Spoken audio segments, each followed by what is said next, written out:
Bonjour et bienvenue sur Classique, la chaîne patrimoine du Choucroute Garage.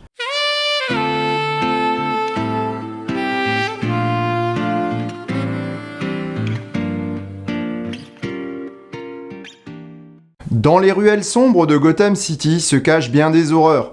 Heureusement, depuis 1939, Batman est là pour sauver la situation in extremis à chaque fois. Créé à la fin des années folles, le super-héros de la franchise DC Comics dont les aventures ont été scénarisées par Bill Finger et mises en image par Bob Kane, se doit d'avoir tous les gadgets possibles et imaginables pour contrer le mal avec efficacité. Batman se devait d'avoir une voiture, mais pas n'importe laquelle non plus. Tout d'abord une berline rouge, puis un premier roadster dont l'aspect ne laissait aucun doute sur le propriétaire de l'engin. Après la Seconde Guerre mondiale, la franchise Batman se décide à s'emparer du petit écran en 1966.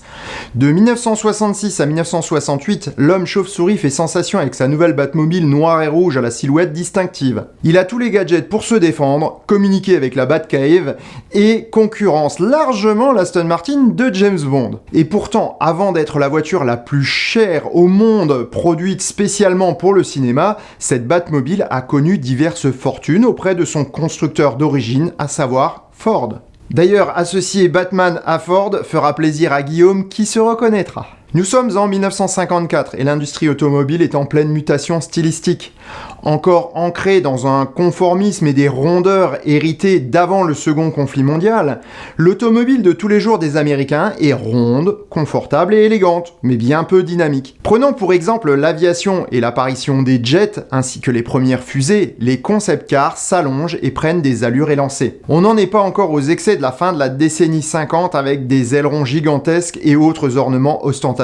Dans ce contexte, Ford commande à son bureau de style une voiture pour le salon de Chicago 1955. La voiture doit être futuriste mais aussi présenter les caractéristiques des produits de la marque à l'ovale. Contrairement à beaucoup de concept cars actuels qui n'existent qu'à l'état de maquette non roulante, voire même simplement sous forme de rendu 3D informatique, la voiture commandée par Ford est parfaitement fonctionnelle. Dotée d'un châssis prototype dérivé de la Lincoln Continental Mark II, elle est équipée du dernier cri en matière de moteur pour l'époque chez Lincoln, à savoir un V8 2 cylindrés secondé par une boîte de vitesse automatique à 3 rapports. Le châssis ainsi que le master en bois et plastiline de la carrosserie sont envoyés par avion chez le carrossier italien Ghia, propriété de Ford. Lorsque la voiture revient, sa carrosserie tout acier faite à la main est recouverte d'une somptueuse peinture blanc-bleu perlée.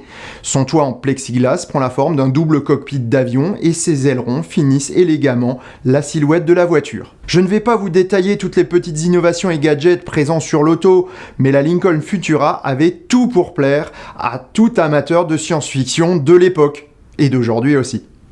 Sa présentation même a été exceptionnelle. Dévoilée dans un hôtel, elle rejoindra le salon par la route avant d'être exposée sur le stand Lincoln.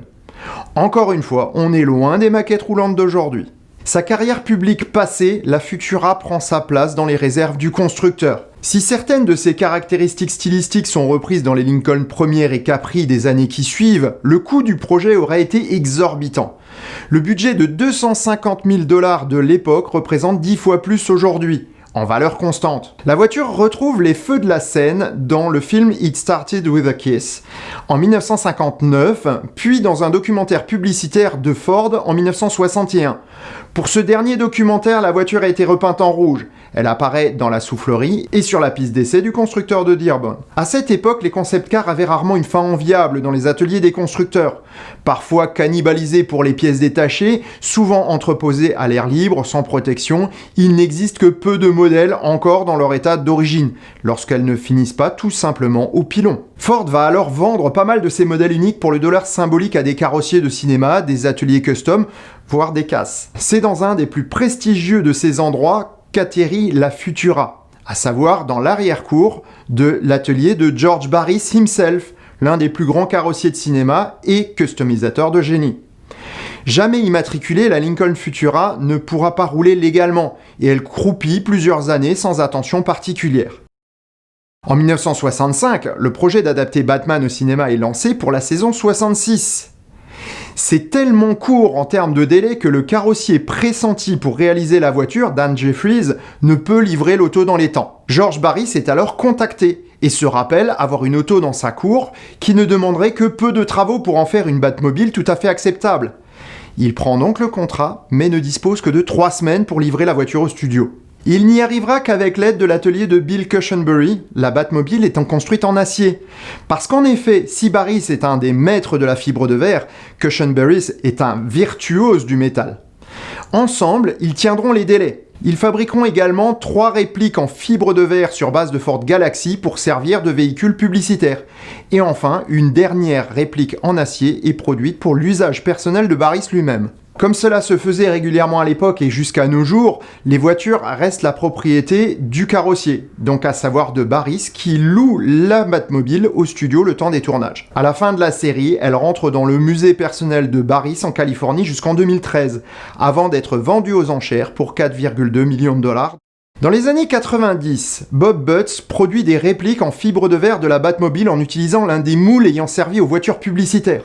Il se servit d'une de ces répliques pour redonner à une seule et unique voiture l'aspect de la Lincoln Futura originale dans sa livrée rouge. Si la Batmobile a marqué la pop culture, fait tourner les têtes et remporté un immense succès, je pense que son plus grand mérite aura été d'éviter le pilon à cette exceptionnelle auto qu'a été la Lincoln Futura. J'aurais vraiment aimé la découvrir dans son état d'origine et m'asseoir à son volant en rêvant de voyages dans des villes du futur.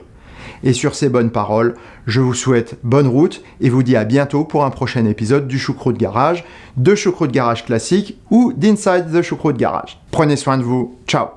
Si ça te plaît, mets un pouce bleu. Si ça te plaît vraiment, abonne-toi, clique sur la petite cloche. Et si ça te plaît vraiment, partage partout ce que tu peux. Merci.